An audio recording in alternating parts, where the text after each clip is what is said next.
wana nzambe wana sili kosalela biso bolamu nayebi te munoko nini oyo kokumbamela ye bible elobi bakombo nyonso ekokumbamela nzambe mpe minoko nyonso ekotatola ete asala bongo kombo nini yango oyo ozobenga ye na ntongo lelo aza nani mpo na yo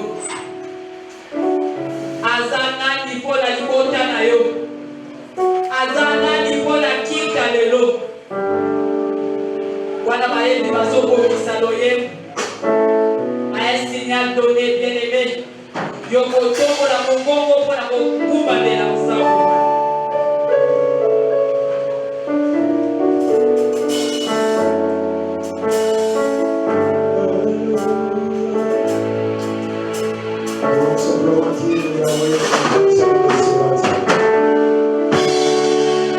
Nous voulons simplement dire que Yahweh au sein des hommes.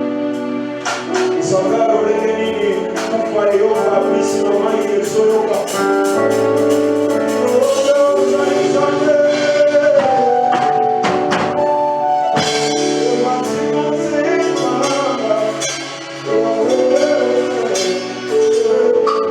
Thank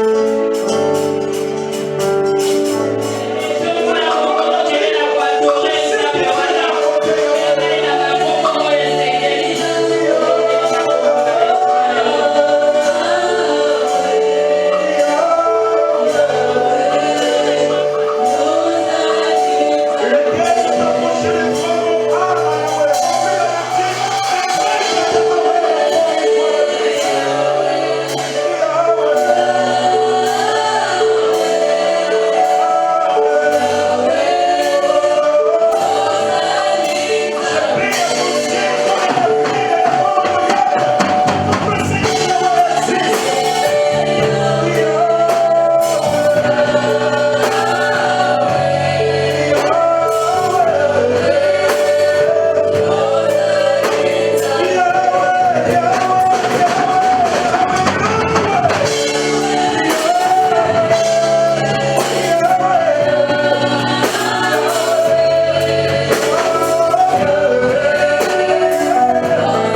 Nous bénissons Dieu pour ces cultes.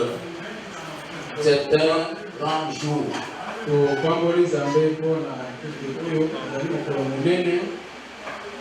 Merci la chorale.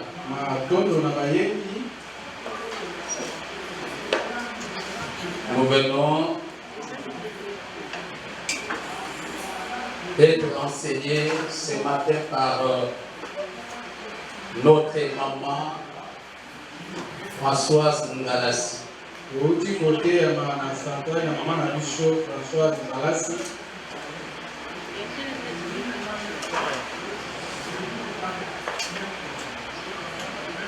C'était merveilleux.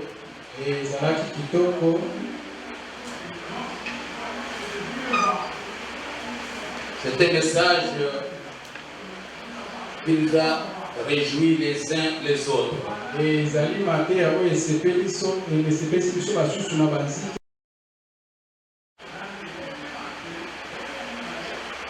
À l'ère où nous sommes 30 ans d'existence,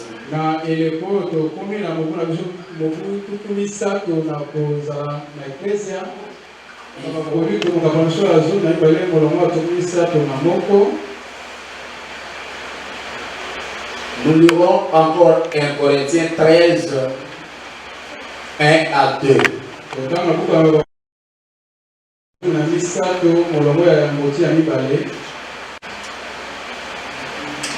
Et nous allons sauter, nous lirons 8 à 13. Nous allons lire Jérémie 31, 3 à 4.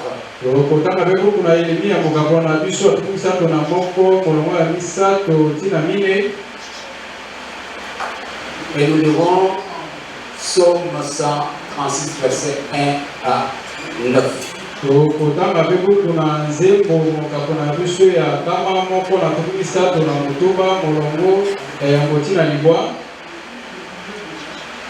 Alors si nous avons trouvé, nous allons nous mettre debout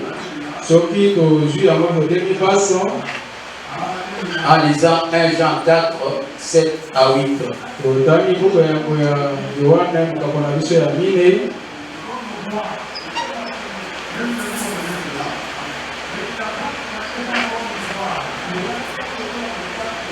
Bien-aimés, aimons-nous les uns les autres, car l'amour est de Dieu.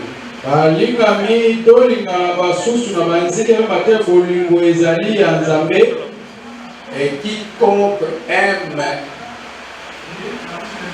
est de Dieu et connaît Dieu.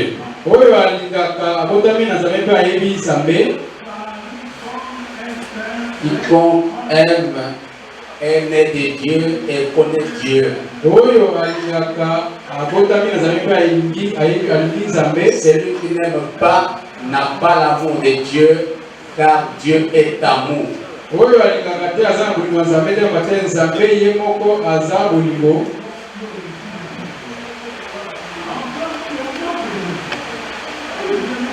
Et nous avons pour l'amour de Dieu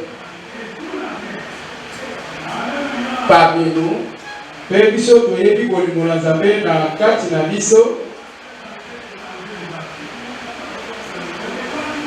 Et nous avons connu Dieu. Nous avons connu l'amour de Dieu. Et là nous sommes au verset 16.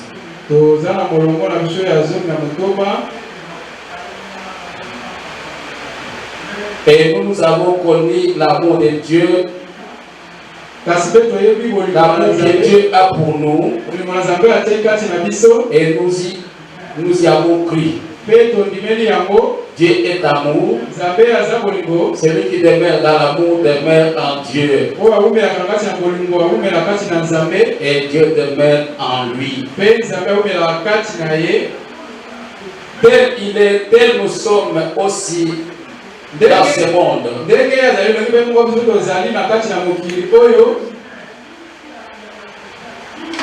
C'est en cela que l'amour est parfait à nous.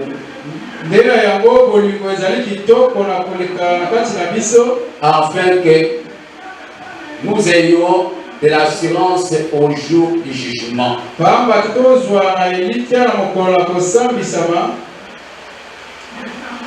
Nous lisons les versets 20 à 21.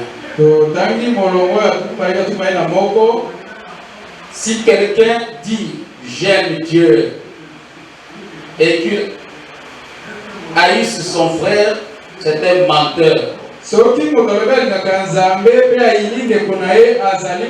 Car celui qui n'aime pas son frère, qu'il voit, comment peut-il aimer Dieu qu'il ne voit pas?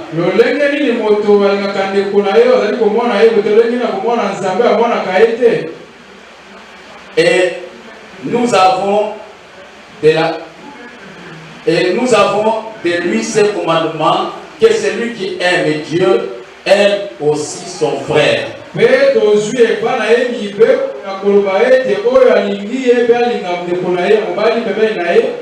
Nous acclamons la parole de Dieu. Nous lisons dans 1 Corinthiens au chapitre 12 et le verset 31. Aspirez aux dons les meilleurs. Et je vais encore vous montrer une voie par excellence. Tu peux répéter après moi. Et je vais encore vous montrer une voie par excellence. Et je vais encore vous montrer une voie par excellence. Le chapitre 13, toujours 1 Corinthiens, chapitre 13, verset 1 à 2. Quand je parlerai les langues des hommes et des anges, si je n'ai pas la charité, donc l'amour, je suis un airain qui résonne. Soki atazali ko monoko ya sika lokola ba mwanze soki nazaki bolingo zali lokola engoko zali koganga kaka pamba et une cymbale qui retentit.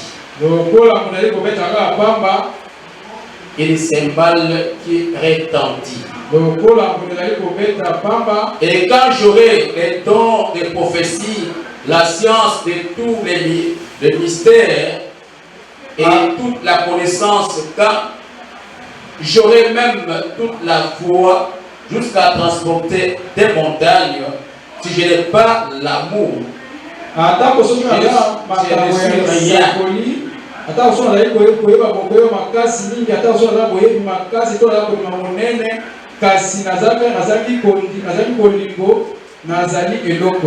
Le verset 8 à 13.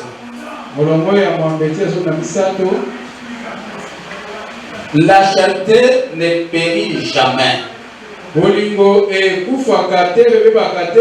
Les prophéties prendront fin. Les langues cesseront. La connaissance disparaîtra.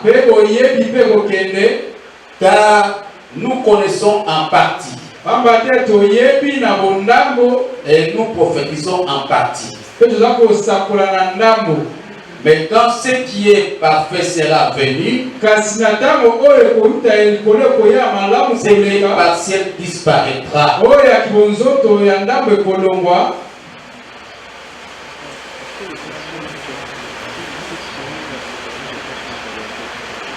Verset 11. Lorsque j'étais enfant, je parlais comme un enfant. Je pensais comme un enfant. Je raisonnais comme un enfant. Lorsque je suis devenu homme, je fais disparaître ce qui était de l'enfant. Aujourd'hui, nous voyons au moyen d'un miroir, d'une manière obscure. Mais alors, nous verrons face à face. Aujourd'hui, je connais en partie. Mais alors, je connaîtrai comme j'ai été connu. Maintenant, donc, ces trois choses demeurent. La foi, l'espérance, l'amour. Mais la plus grande de ces choses, c'est l'amour.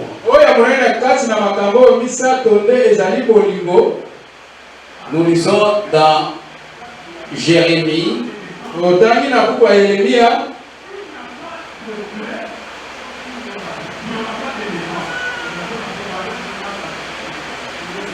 Jérémie au chapitre 31, verset 3 à 4.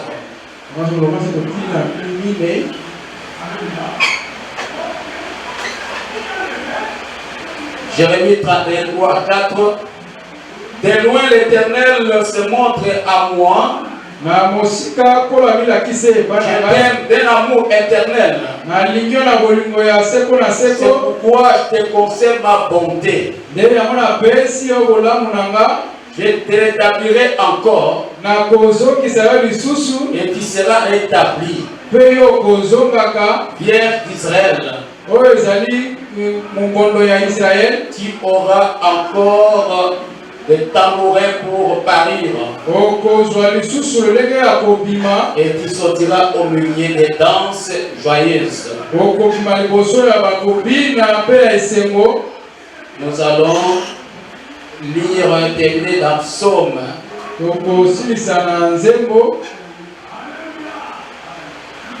Au chapitre 136.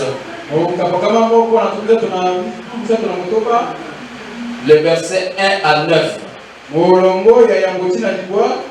Louez l'Éternel car il est bon.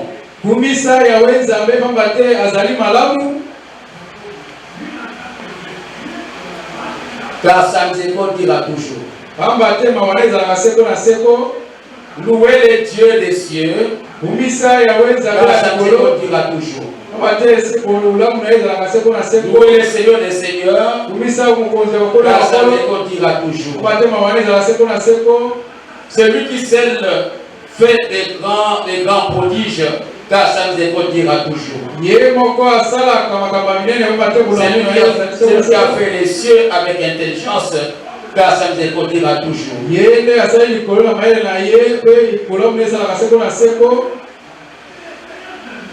C'est lui qui a étendu la terre sur les eaux, car sa c'est lui qui a fait des grands séminaires, car sa miséricorde dira toujours. Le soleil pour présider au jour, car sa miséricorde dira toujours. La lune et les étoiles pour présider à la nuit, car sa miséricorde dira toujours. Nous acclamons toute la parole de Dieu et nous prions le Seigneur. Père éternel, ta parole est la vérité. Sanctifie-nous par elle. Au nom de Jésus. Amen. Amen. Merci.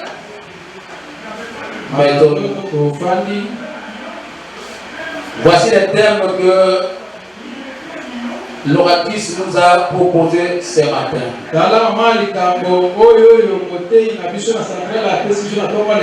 La voie par excellence pour une visitation totale.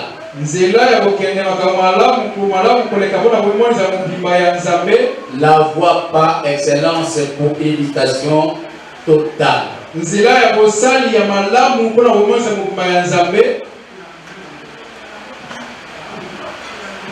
Bien-aimés dans le Seigneur, nous sommes déjà dans les 30 ans de l'existence de l'Église.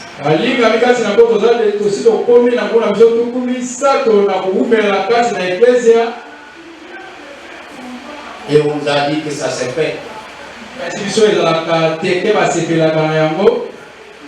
Et je bénis Dieu parce que ça doit se fêter avec une voie par excellence.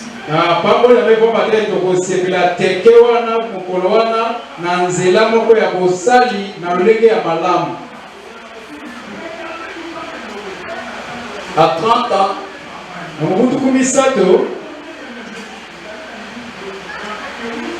qu'est-ce que nous sommes devenus?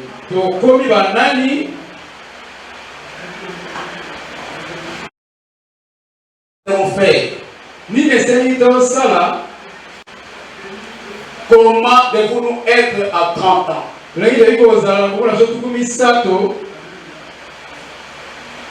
Parce qu'un enfant de 30 ans et surtout une fille peut déjà avoir 3 enfants.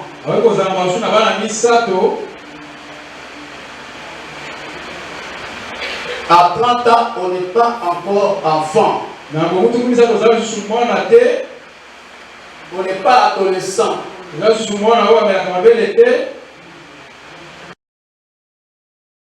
On est déjà adulte.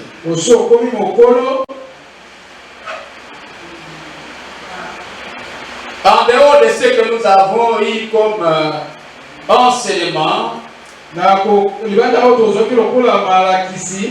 qu'est-ce que nous avons encore? L'intercession, c'est ce que nous connaissons. Nous avons encore à 30 ans.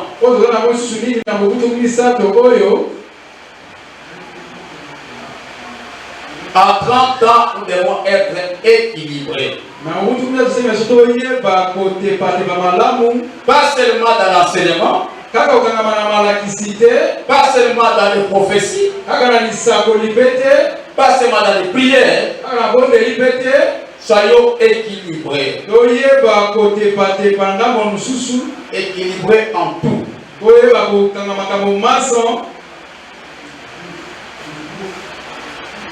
Nous ne devons pas seulement nous éterniser à la délivrance à 30 ans, à la délivrance aux enseignements, c'est bon. Mais nous devons faire mieux. Les prophéties, c'est une bonne chose. Mais nous devons aller plus loin. Nous devons être équilibrés en tout.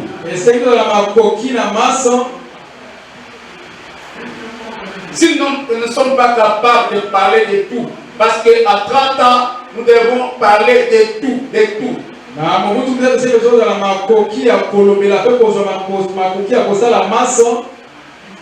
Si nous ne sommes pas capables de parler de tout, alors soyons humbles.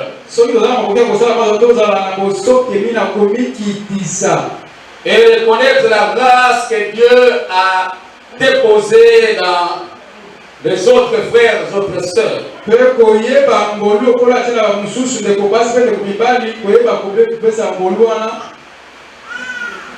Et là, tu seras un homme équilibré.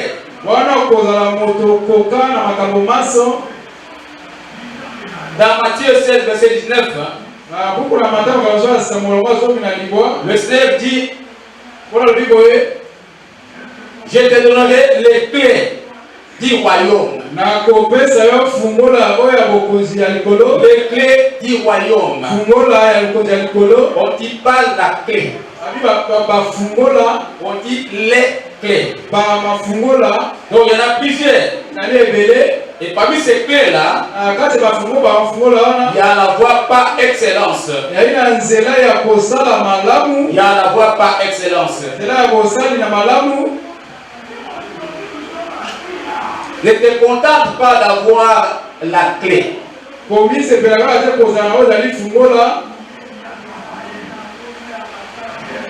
Ne te contente pas d'avoir une clé. Mais tu dois avoir le tout. Et ce matin, tu dois réaliser que le diable se moque de toi. Parce que tu es en retard de te marier.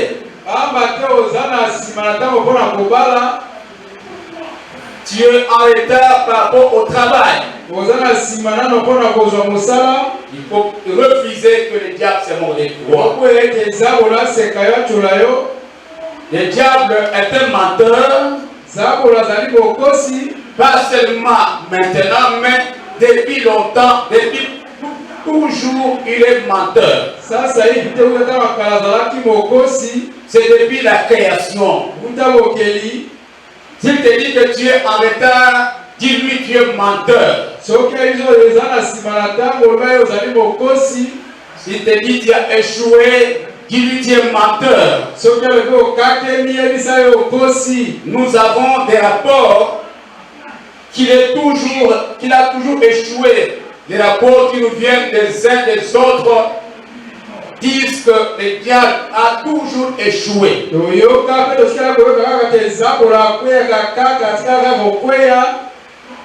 Le diable donc est un menteur. Si vous nous voyez chanter, danser, louer le Seigneur, ce n'est pas que nous avons tout. Mais nous savons en qui nous avons cru. Nous savons en qui nous avons cru et nous croyons.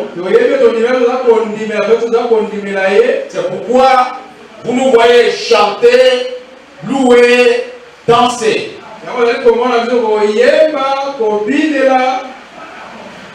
Laisse ceux-là qui se moquent de toi continuer à se moquer de toi.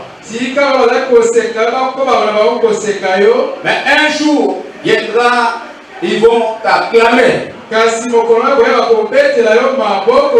jour viendra. Aujourd'hui, laisse-les se moquer de toi. La parole dit ceci. Ne te réjouis pas, mon ami, de ce que je suis tombé. Si je suis tombé, je me relèverai. Alors tu dois prophétiser ce matin sur toi-même. Que je me relèverai. Je me relèverai. Tu dois dire, Norbert, je me révélerai.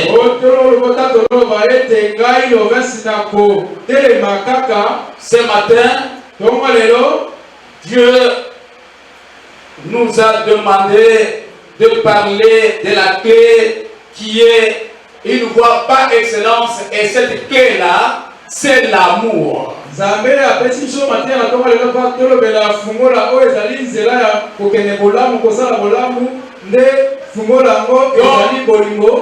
voie par excellence, donc c'est l'amour. Et c'est cette clé-là qui va te donner des possibilités pour ouvrir ta destinée. L'amour, bien-aimé, est une âme. L'amour procure la joie. L'amour procure la sécurité. L'amour procure la paix. Donc l'amour est une âme. On ne peut pas vivre dans un endroit où il n'y a pas d'amour. Tu ne sauras pas bien vivre. C'est pourquoi ce matin, nous allons parler des trois importances de ce thème. Première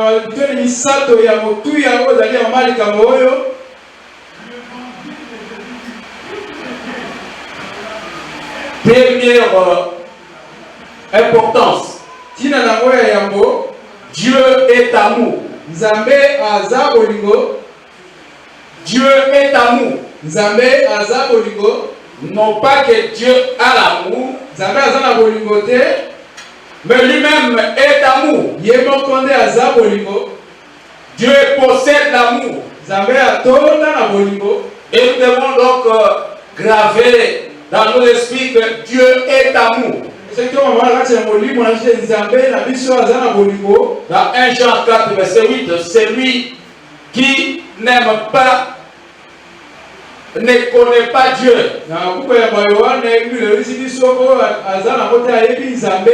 si tu n'aimes pas, donc tu ne connais pas Dieu.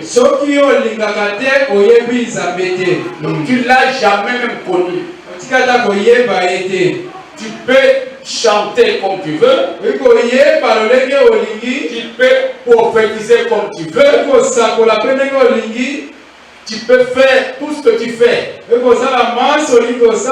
mais si tu n'aimes pas, tu ne les connais pas. Et même si tu ne l'as jamais connu, si tu n'as pas l'amour, tu ne connais pas encore Dieu. Quelles que soient tes connaissances, tu peux avoir fait des bonnes études.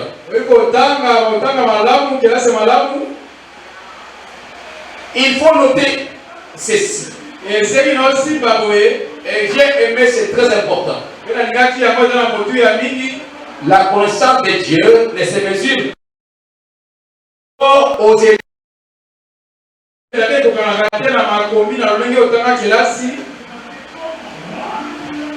Par rapport au diplôme que toi tu as,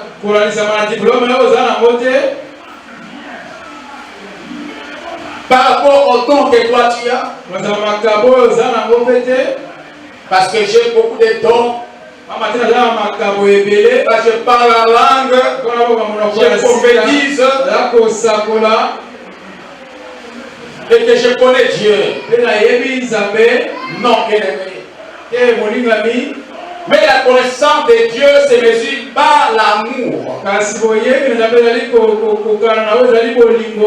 Même si tu n'as pas de don. Mais je sais que chaque chrétien a un don.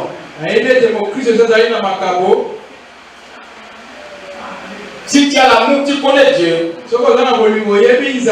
C'est pourquoi dans 1 Corinthiens 12, verset 31. Et l'oratrice nous a dit que quand je lis cela, je me suis posé la question. Est-ce que Seigneur, je te connais vraiment? Est-ce que moi, Seigneur, je te connais vraiment? Les disciples avaient des dons. Ils avaient donc des dons, ils avaient la connaissance aussi, l'intelligence. Ils avaient tout cela. Mais Paul leur dit, vous vous réjouissez d'avoir des dons, c'est bien. Vous réjouissez d'avoir la connaissance, c'est des bonnes choses. Mais moi, je vais vous montrer une voie par excellence.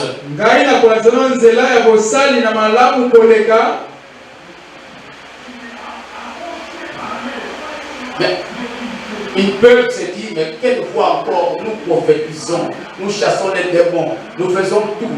Mais quelle est cette voie encore? Je vais montrer la voie par excellence. Et cette voie-là s'appelle l'amour. C'est la voie par excellence pour une initiation totale. Cette année ici, pas d'amour,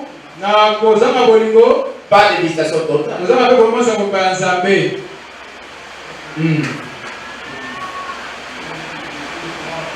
Tu peux parler en langue, tu peux prophétiser, mais la voie par excellence, ce n'est pas parler en langue, ce n'est pas prophétiser, ce n'est pas chanter, ce n'est pas prêcher, ce n'est pas chasser les démons, mais c'est l'amour.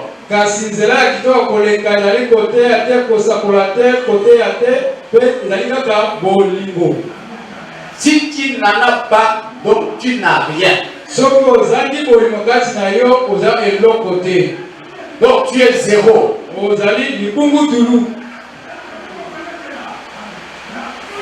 Même les catholiques ont chanté le cantique Bolingo et Bolingo et Bandeko. moto azali bolingo akomona nzambe te bolingo eleki ye. Amen. Amen. Tu ne feras pas Dieu. Okomona nzambe te bo Tu n'as pas l'amour. ozaki bolingo. L'amour est au-delà de la foi, Bolingo eleki au-delà de l'espérance. olenga pe elikia. Parce que Paul dit, maintenant il y a trois choses qui demeurent. Paulo tuma Paulo lobete na bolingo na biloko mse tokana ezali. Il y a la foi, Ezali kondima. il y a l'espérance, Kolikia. il y a l'amour. Pe bolingo. Mais la plus grande de ces choses, c'est l'amour. Kasi ya monene na kati ya biloko ya misato nde. Et c'est là la voie par excellence. Nde yango ezali nzela ya kitoko. Dieu est l'amour. Nzambe aza Celui bolingo. qui demeure dans l'amour demeure en Dieu. Oyo omela kati na bolingo, omela kati na Nzambe. Dieu demeure en lui. Nzambe omela kati na ye. L'amour est l'habitation. Donc, une demeure. L'amour est une habitation. L'amour est une demeure. Bolingo ezali esika ya kofanda, esika oyo omelaka Nzambe. Une demeure où tu dois y rester. Esika oseseki omela mpo na kofanda. De ta vie. Omena mobimba na kati na Cette habitation-là s'appelle Dieu. La Bible dit que tel il est, tel nous sommes dans ce monde. Donc tel Dieu est là au ciel. Tel nous sommes ici sur cette terre des hommes. Nous ne devons pas être différents. Donc, celui qui a l'amour est confondu en Dieu. Il est confondu en Dieu. Parce que tu fais de Dieu ta demeure. Mais une question se pose. Pourquoi Satan nous détruit? Pourquoi Satan nous détruit? La réponse est claire. C'est parce que nous sommes sortis de la demeure, de cette demeure-là, la demeure qui est l'amour, qui est Dieu.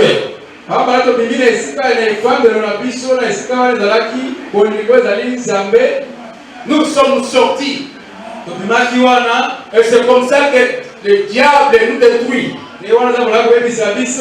Il nous détruit. Satan bloque ta vie.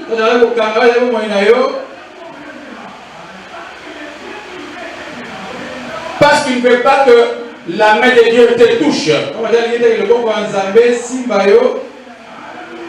C'est pour empêcher Dieu de t'atteindre. C'est pourquoi il bloque ta vie. Si le diable veut détruire quelqu'un, il enlève. Regardez la vie de Judas. Que le diable détruise le Seigneur. Mais il n'a pas pu. C'est lui-même qui a été détruit.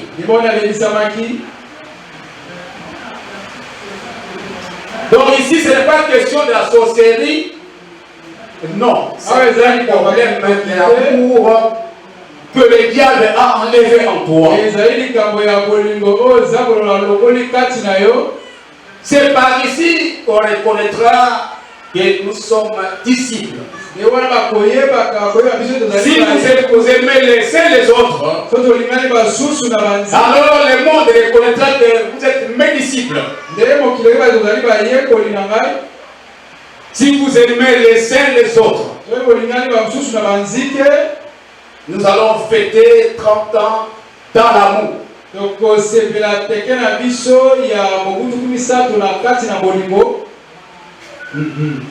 Ça, c'est une clé. Une clé qui délivre la vie d'un homme. Ce n'est pas la prophétie qui délivre. Ce n'est pas la délivrance elle-même. Mais c'est l'amour. Parce que Jésus est amour. C'est lui qui délivre. Donc si tu n'aimes pas la personne que tu vois, tu ne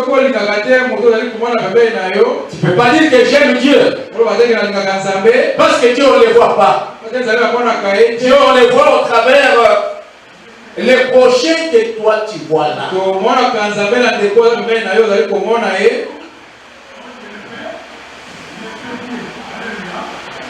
Toute la vie des chrétiens est centrée sur l'amour. C'est une voie par excellence. Et si nous lisons bien la Bible, Genèse, Apocalypse, le thème central c'est l'amour.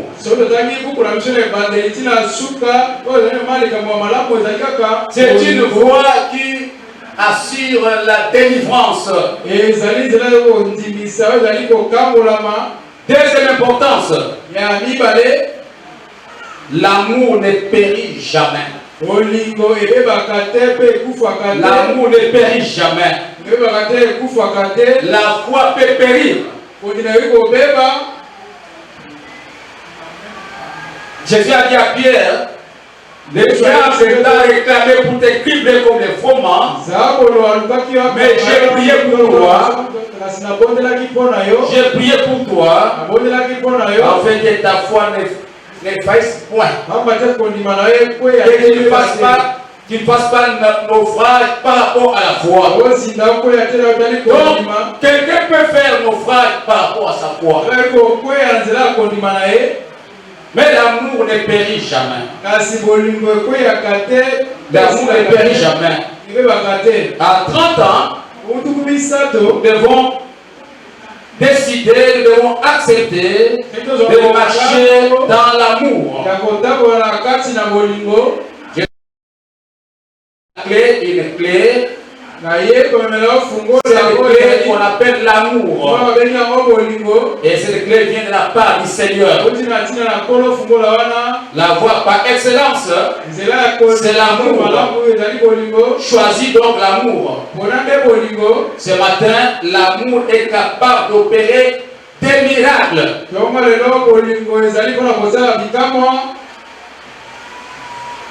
Des miracles, au-delà même de beaucoup de miracles. Parce que souvent, quand Jésus faisait des miracles, on entend dire dans la Bible que Jésus les ment. Avant d'opérer des miracles, on dit Jésus les ment. L'amour opère des miracles.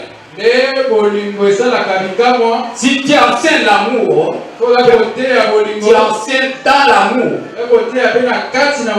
Tu enseignes dans l'amour. Tu fais le ministère dans l'amour. Tu réussiras et tu iras loin. Il y a un pasteur qui a dit que tous les thèmes de la Bible ont des concurrents. Mais si tu choisis de prêcher l'amour, tu n'auras pas de concurrents. Beaucoup de gens ne prêchent pas l'amour.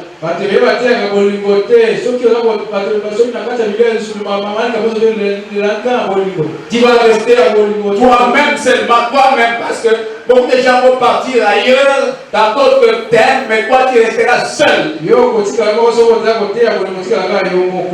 Bien-aimé dans le Seigneur, si tu veux corriger les erreurs du passé, tes erreurs du passé, si tu veux les corriger, alors l'encre s'appelle l'amour. L'encre s'appelle l'amour. Si tu es centré sur l'amour, si tu même la cellule, si la cellule est centrée sur l'amour,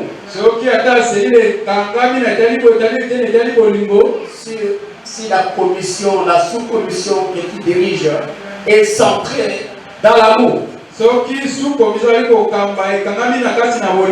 alors nous irons loin. un patron plein d'amour, même ceux-là qui travaillent avec lui, ils seront toujours contents. Parce que le patron est plein d'amour. Un pasteur plein d'amour n'aura pas à chercher comment ça va évoluer, comment ça va réussir. Il n'aura pas à chercher comment le ministère il va de l'avant. Il ne va pas chercher. Il n'ira pas par quatre chemins. Même s'il n'a pas de grandes prédications. Mais l'amour seulement qu'il a, cet amour suffit pour tout faire. Cet amour va agir. L'amour va agir. L'amour ne périt jamais. L'amour triomphe. L'amour triomphe. Donc, demeure dans l'amour. Demeure dans l'amour.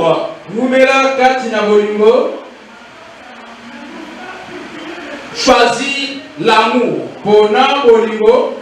à la place de la haine.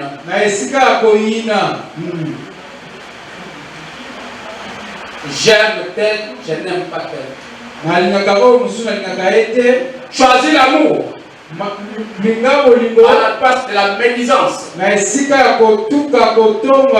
à la place d'envie, à la place de contrôle de tout. Tu veux tout contrôler.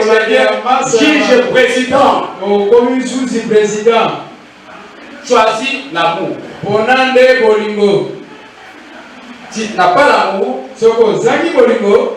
tu vas échouer lamentablement. Tu vas échouer. Dans tout ce que tu fais, tu vas échouer. Rien n'avancera. Parce qu'il n'y a pas l'amour. Parce que la voie par excellence, c'est l'amour. L'amour, c'est Dieu lui-même.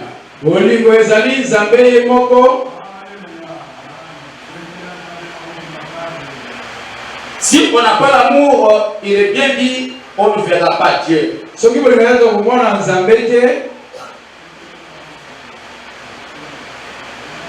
C'est la personne de Dieu qui fait voir l'amour dans les ministères, dans la vie d'un serviteur de Dieu.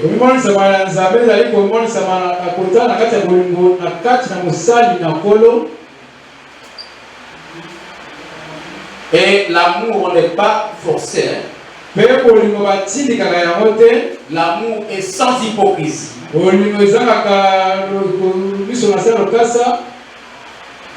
L'amour ne peut pas flatter quelqu'un. L'amour va être pur. L'amour pur. L'amour sans motif intérieur.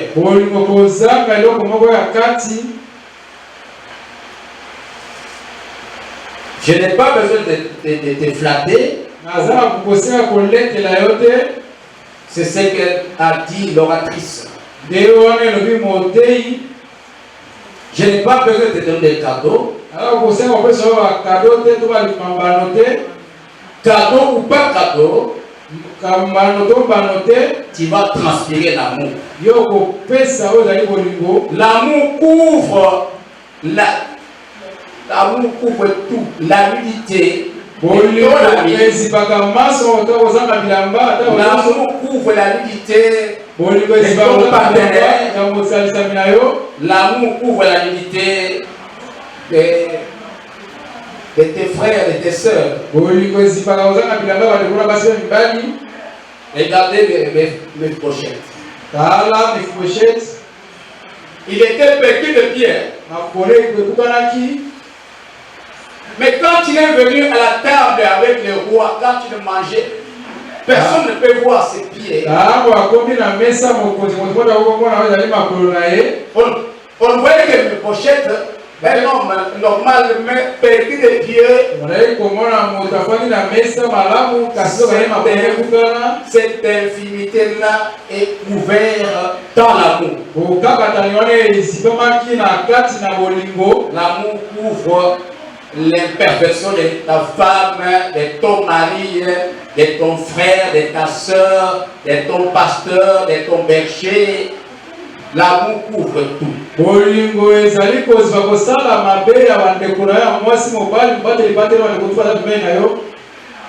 Celui qui a l'amour est une personne qui peut pardonner. Et alors, par conséquent, il va progresser.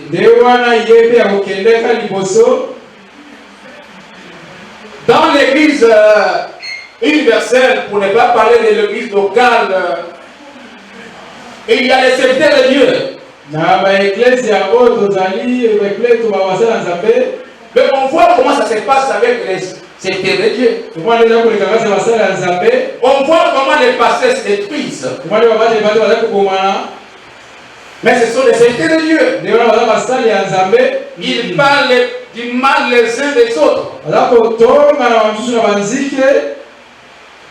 Mais ce sont les serviteurs de Dieu.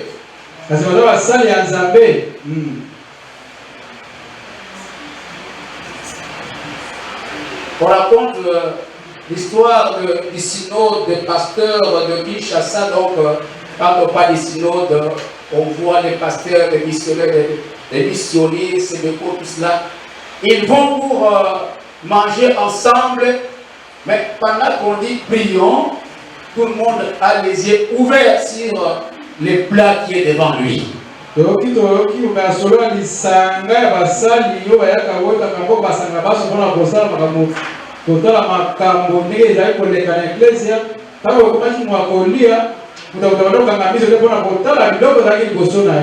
qu'il a peur, il ne sait pas qu'est-ce qui va arriver si je ferme les yeux. Est-ce que c'est là peut mettre quelque chose dans mon plat? Tout ça, c'est par manque d'amour. Il y a quelque chose qui te manque. Jésus disait à quelqu'un, un homme riche, il dit, il y a quelque chose qui te manque. Bien aimé, ce qui manque aujourd'hui, c'est la clé, cette clé qui est l'amour.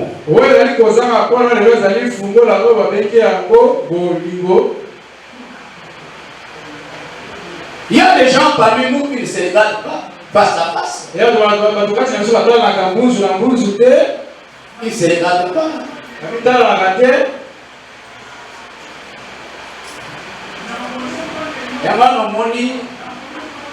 Nous avons décidé même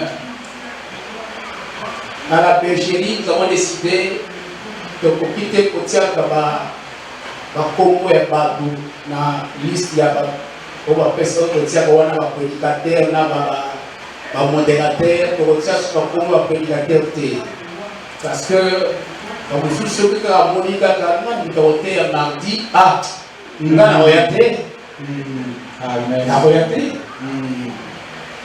parce que il est dans son cœur. Et même on voit les gens, la personne est dans la salle, mais avant de nous il sort. Et c'est très grave ça. Ça c'est ça Judas vraiment.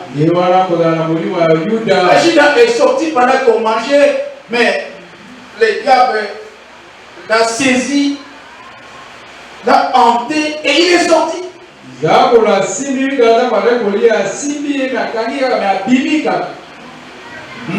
des gens qui ne savent. C'est les gars, on peut se de partout, na esengo, mino libanda, on coupe pele wana, mino kanyango, ici. Surtout. On dit, tout ça, mon site, tout ça, et comme il dit, Bon, tu les amasses très bien, avec des simples baisers. Mais lui, jamais. Qu'est-ce qui se passe? On ne sait pas, on ne se regarde pas. Avant Niwana, le protocole de la place va t'asseoir là-bas, tu évites carrément pour aller ailleurs.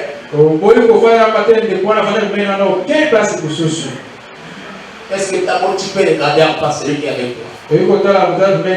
Tu peux le regarder. Il y a des mariés qui sont ici, ne pas y avoir de monter. Ce qui va lui, bon, t'as un pété. Pas de marié. Tu veux pas bien. Tu vas amener bien. Amen. Attends, au moins, mais il va que quand on va sortir d'ici, moi si, Azal Liboso, 2 mètres, mon bal n'a ciment, 2 mètres. Tout ça au nom de Jésus. On va amener bien. Amen. Vous savez, papa nous fait rire souvent. Il donne les témoignages d'un pasteur et puis il dit c'est mon fils, je l'aime beaucoup. Mais un jour dans sa délivrance, n'a pas essayé, mon boyer, avant d'accord d'ailleurs, mais pas au nom de Jésus. Au nom de Jésus. Au nom de Jésus. Mais papa a dit pour mon frère, qu'est-ce qui se passe? Partout, c'est si au nom de Jésus. Habitez papa l'église avant la yao, to sola ina kuna mwasi na ngai. Avant la yao, to sola ina mwasi na ngai. Donc au soir na yombe bien, pour l'imsalite yo. Titele. Est-ce que bien le Seigneur, merci na polo. Ah oui.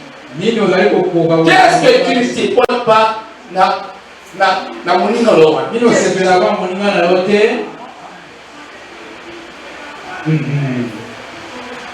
Mais si quelqu'un a ton frère a quelque chose contre toi, laisse-la t'offrande.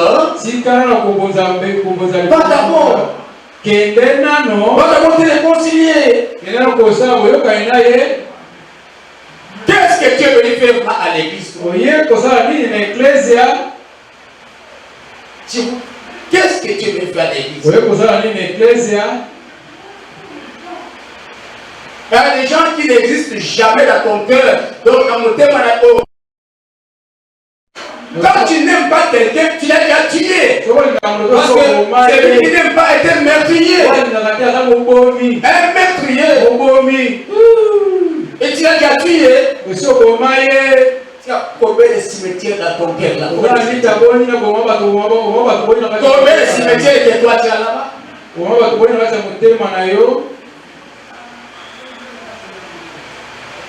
Le Seigneur nous aide bien aimé ce matin. Tu as de la haine.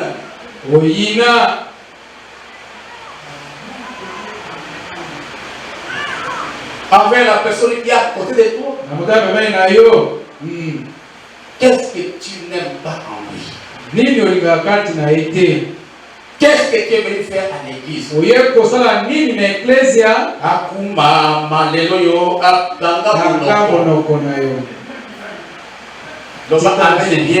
Amen. Va te repentir. Écoutez-moi bien. Tu cherches à détruire ton frère et ta soeur par manque d'amour. C'est toi qui seras le premier à être détruit. C'est ça, Judas. Il veut détruire Jésus. Mais avant que Jésus ne meure, c'est lui qui est d'abord mort.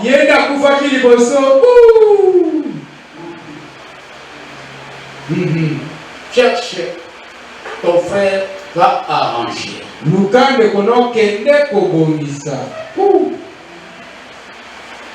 Tu viens à l'église incapable de dire bonjour. à ton pasteur tutélaire, à ton pasteur adjoint, à ton berger, à ton responsable, à ton frère, ta soeur, avec celui avec qui vous vivez dans les quartiers, incapable de dire bonjour. Et bonjour aussi avec joie. Mais où va l'église? Où va l'église? Notre papa Abraham Galassi, souvent, nous tous nous témoignons, un homme plein d'amour. Mais nous-mêmes les enfants maintenant, nous les enfants maintenant, par rapport à nous-mêmes, est-ce que nous avons cet amour-là?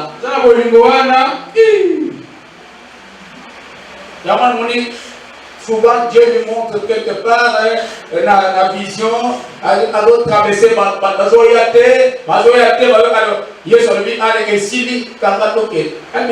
pourquoi Seigneur, ministère nous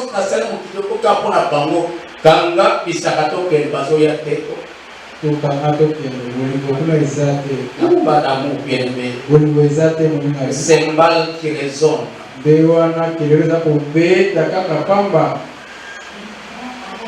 Je suis venu apporter une clé ce matin.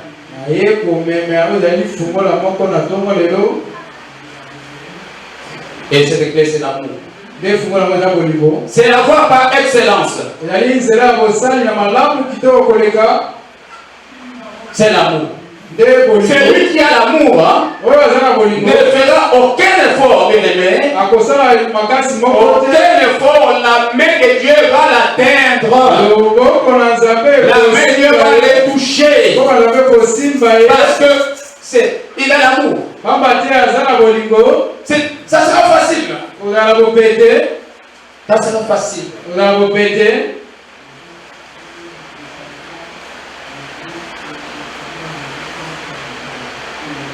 Cet homme réussira facilement. Il va avancer facilement. Parce que Dieu est permanent en lui. Ce n'est pas à cause de lui-même, mais à cause de l'amour qu'il a. À 30 ans, nous devons manger les os. Ne sont pas habitués au lait. Mais mangeons les os.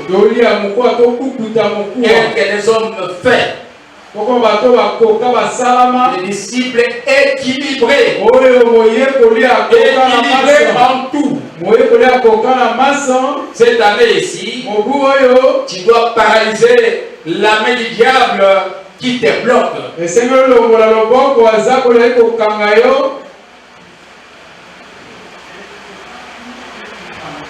Deux personnes assises ensemble. Alors, amen, amen, avec assurance, amen. Alors, tout ça à cause de amour. Tu n'as pas d'amour, bien-aimé.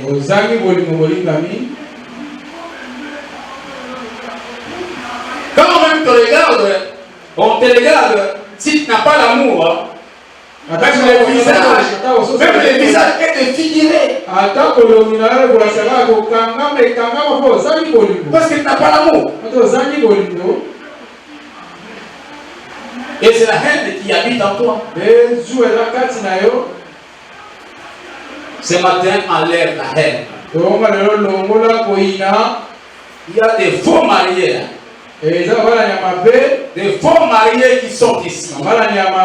Qui sont à l'église, des faux mariés.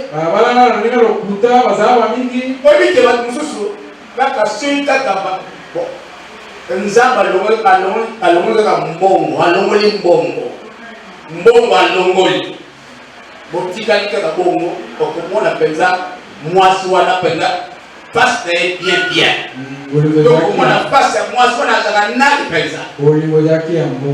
donc, nous avons un bon. comment la face à moi soit. Après, ça on a ça moi na bateau. Na ça moi na monde. Alors papa tu na so question et bon muto bal ça bal maman. Ce n'est pas seulement les femmes, il y a aussi les hommes qui s'attachent aux femmes à cause de ce que les femmes font. De ce que la famille de la femme est capable de faire. Ce n'est pas la voie par excellence. La voie par excellence, c'est l'amour. Ou même bon côté, à toucher dans la santé. Santé mobile, à toucher santé mobile. Je t'assure que tu deviens moi c'est à Job. Et tu dis à Job, maudit Dieu me meurt. Parce que mobile a comme belle.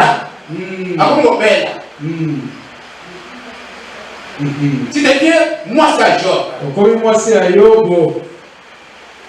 Manque d'amour. Donc on peut dire que moi ça Job quand même la Job à cause il y a besoin de payer ça d'amour.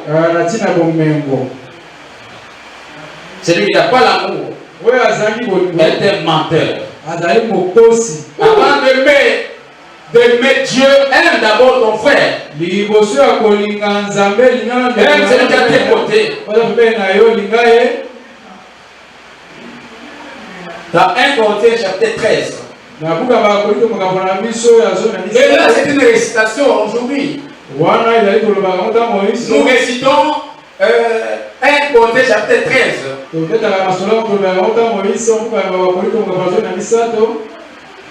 L'amour croit tout, l'amour excuse tout, l'amour ne soupçonne pas le mal de l'autrui. C'est bon. Est-ce que tu appliques cela? L'amour excuse tout. L'amour croit tout. L'amour pardonne tout. L'amour ne peut pas soupçonner le mal d'autrui. L'amour accepte tout. Mais est-ce que tu vis cela vraiment? Est-ce que la pratique dans ta vie?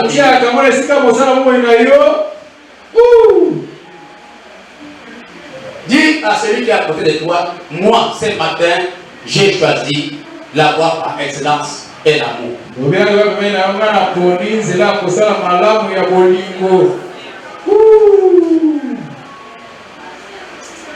y a une question qui se pose pratiquement, c'est la troisième importance aussi. Qu'est-ce qui tue l'amour? Qu'est-ce qui tue l'amour? C'est clair. Ce sont des choses que nous minimisons. Mais c'est l'esprit d'offense. C'est ça qui tue l'amour. Offenser l'autrui. Offenser son frère. L'esprit d'offense.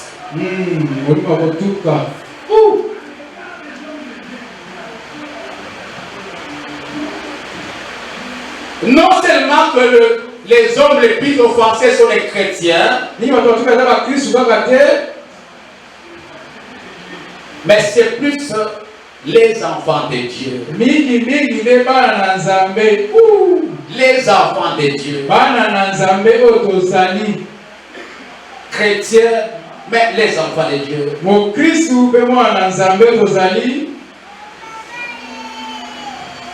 Les hommes les plus offensés.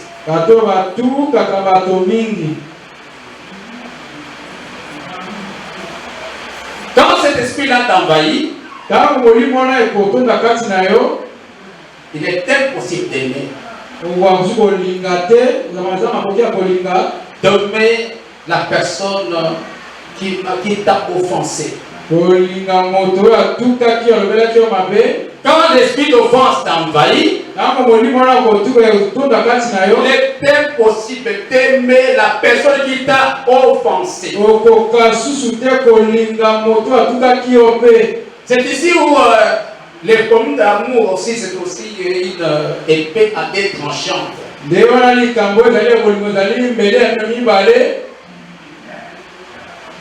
Ici on parle de la personne qui offense et la personne offensée. Alors quand cet esprit t'envahit, il est impossible de pardonner, d'aimer la personne qui t'a offensé. La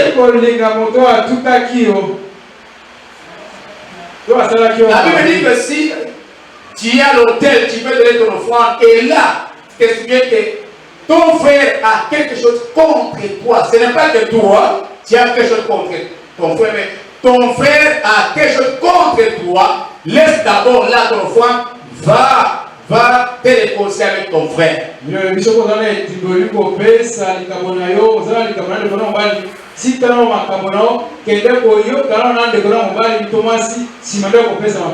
C'est-à-dire quoi?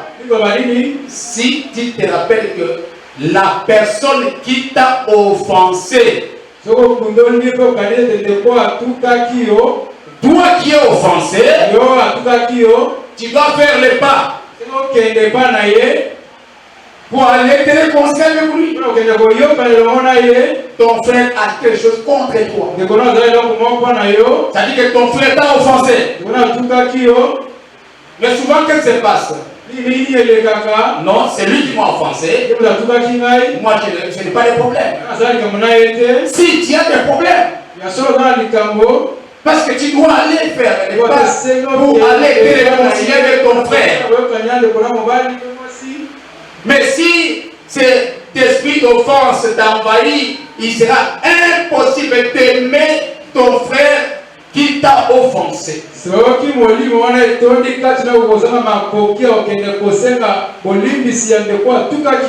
cet esprit-là est dangereux, très dangereux. Il est plus que la sorcellerie même.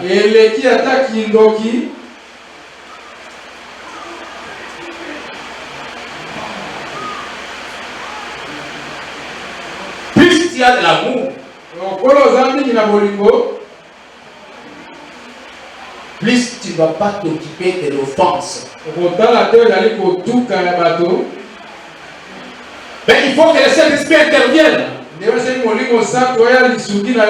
S'il n'intervient pas, tu vas évoluer de blessure en blessure.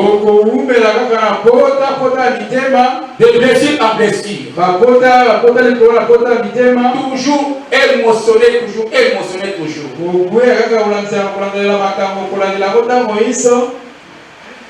Souvent, quand quelqu'un est offensé, la solution est de s'isoler. Il s'isole. Il s'isole des gens. Et là, comment faire les pas pour aller chez ton frère afin d'arranger. C'est comme ça que tu vas t'isoler. Beaucoup de gens, nous sommes isolés par rapport à ceux qui nous ont offensés. Nous sommes isolés. Nous disons, ensemble, tout ça.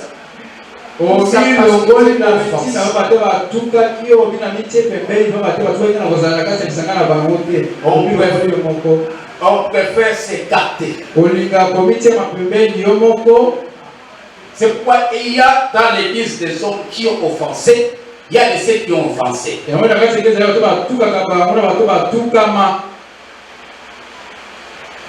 Tu veux t'échapper des contrôles. Tu ne veux pas que tu vives ensemble avec tout le monde. Et la haine t'envahit. Et tu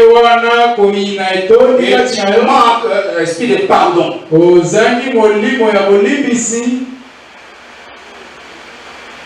Une personne qui n'aime pas des contradictions contradictoires, donc on lui a été contradictoire.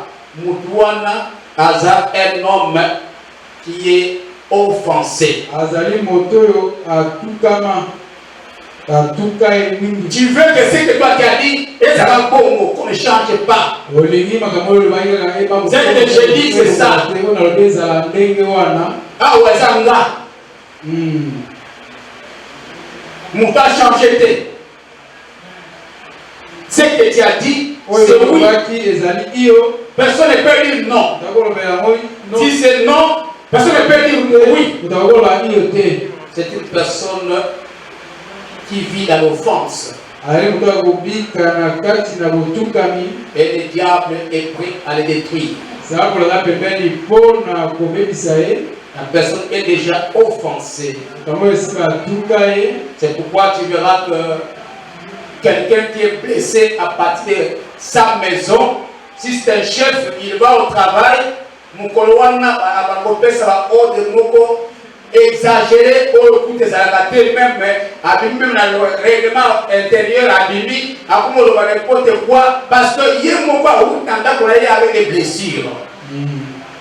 Alors, un pasteur qui vient nanda kunaye avec des blessures, je vous ai donné l'exemple ici d'un serviteur qui prie. Le diable, les démons ne sortent pas parce qu'il vient avec des blessures à de sa maison. Alors rien ne va évoluer. Rien ne va évoluer. Il va accepter personne. Il va accepter personne.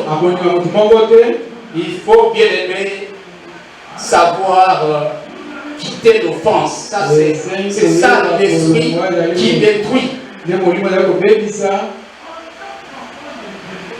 On te change la cellule, on dit bon c'est pas maintenant ici. On trouve l'occasion de quitter l'église. Je quitte l'église. Et on a vu beaucoup de gens, beaucoup quitté comme ça l'église parce qu'on les a permis. Le mois qu'elle est à et comme l'église en a ici. Papa, il y a même chaque premier père, il se met à genoux, il dit ce n'est pas mon église. Maintenant, toi, c'est quelle église?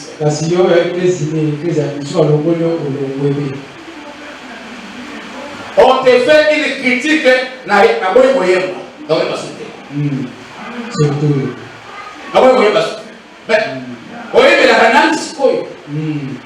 alors si tu chantes pour toi-même, vaut mieux aller chanter chez toi. Mais ceux qui dans la cellule, il y a toutes les critiques de remarques à faire pour quelqu'un. Jésus t'apporte cette clé ce matin. Accepte bien aimé la clé qui est la voie par excellence et c'est l'amour.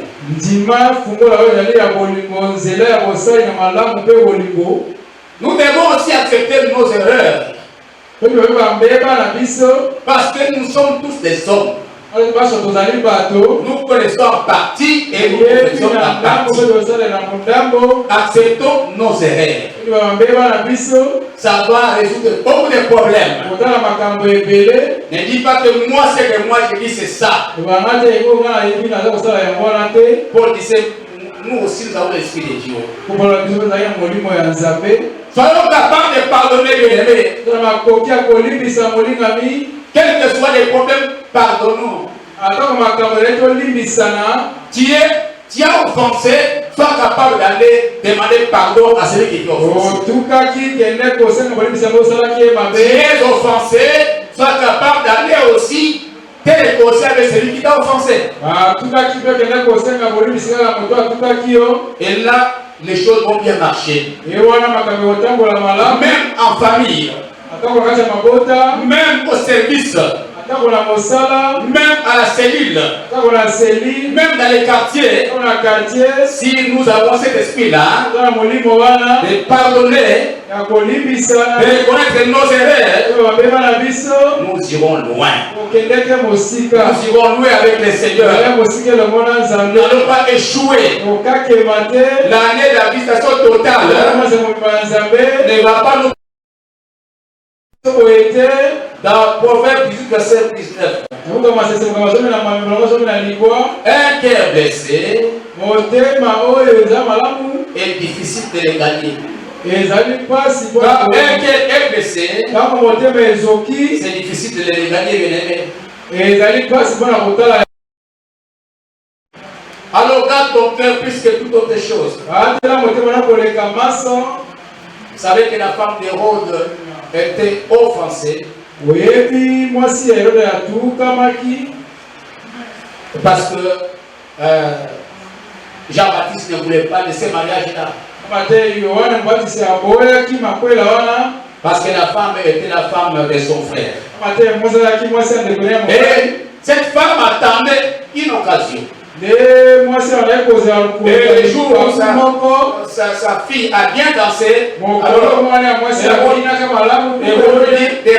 ce que tu veux. Je te donnerai même la moitié de mon royaume.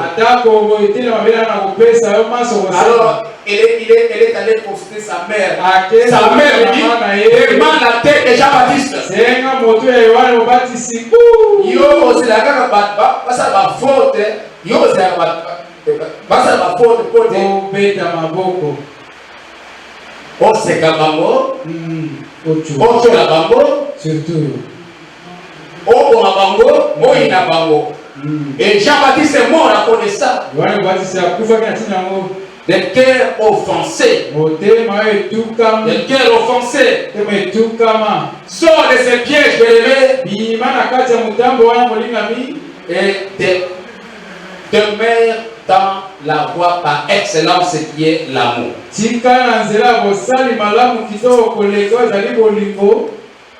Et tu resteras. Et tu avanceras. Et le Seigneur te bénisse. Et le Seigneur te bénisse ce matin. Et que ce matin, la voie par excellence c'est l'amour. Acceptons et demeurons dans l'amour. Aimons-nous les uns les autres. Nous sommes enfants d'un même père. D'un même père. D'un même père. D'une même mère. Aimons-nous. Acceptons-nous. Pardonnons-nous. Vivons ensemble. Vivons ensemble. Vivons ensemble. Aimons l'avancement. Aimons l'avancement. Là où nous sommes. Là où nous sommes. Cette parole a touché ton cœur. Lève-toi là où tu es. Nous allons prier le Seigneur. Avec la chorale.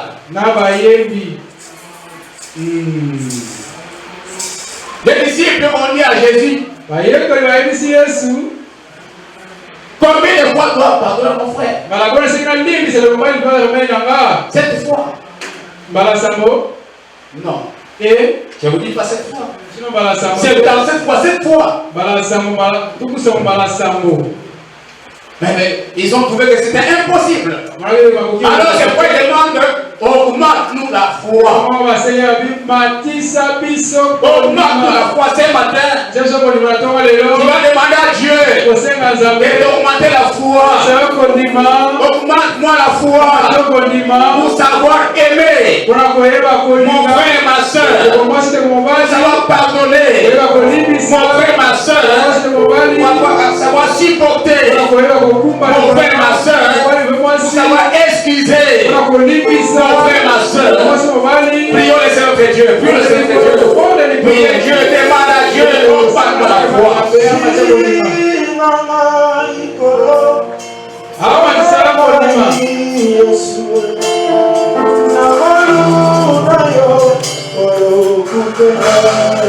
Augmente-moi la foi, Seigneur.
L'amour des ennemis.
Peut-être c'est moi.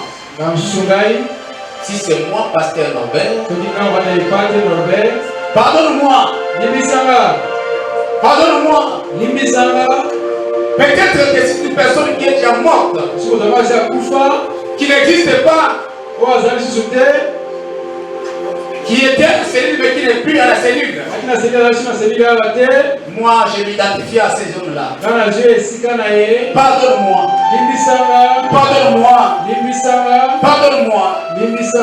Peut-être que c'est les dirigeants parce qu'ils ne savent pas bien diriger selon toi. Peut-être le gouvernement qui t'a offensé. Peut-être les présidents. Peut-être les autorités hautes. Pardonne. Pardonne. Tu vas prier le Seigneur maintenant. Seigneur, je pardonne. Seigneur, je pardonne à ceux qui m'ont offensé. Seigneur, je pardonne à mon père, à ma mère, à mes frères, à mes soeurs, à mon mari, à ma femme, à mon patron. Je pardonne, Seigneur. Priez le Seigneur, priez le Dieu. Priez le Seigneur, pardonne, priez. Pardonne la prière, pardonne. L'amour, est-ce qu'il est tout? L'amour, pardonne. Priez le Seigneur. Priez te pardonne. L'amour est tellement de points.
Jésus a été abandonné par son père.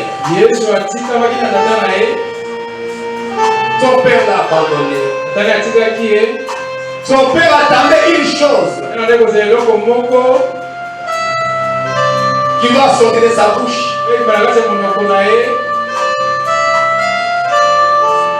Jésus a dit, pardonne-leur, Seigneur. Ils ne savent pas ce qu'ils font. Et le ciel s'est ouvert. Le ciel s'est ouvert. Le ciel s'est ouvert pour Jésus. Que le ciel s'ouvre pour toi ce matin. Que le ciel s'ouvre pour toi ce matin. Que les voies qui étaient fermées, par manque de pardon, par manque d'amour, que ces portes s'ouvrent, que ces portes s'ouvrent. À 30 ans de l'église, que tu es allé loin, plus loin encore, que le Seigneur t'aide à marcher, à demeurer dans la voie par excellence. Cette voie, c'est l'amour. Demeurer en Dieu, demeurer dans l'amour. L'amour est de Dieu. L'amour est de Dieu. L'amour est de Dieu. Bénis, Seigneur, ta parole. Que rien ne résiste, Seigneur, mon Dieu, ce matin. Que leur destinée, Seigneur, soit rassurée. Que l'opportunité s'ouvre pour eux. Ce qui était impossible et difficile, que ça devienne très facile. Facile à cause de l'amour. À cause de l'amour, Seigneur. Que ce soit par excellence qui a commencé, continue, Seigneur, jusqu'à la fin de l'année. Et non pas seulement cette année, jusqu'à la fin de notre vie sur terre. Afin que tu sois glorifié. Au nom de Jésus. Amen.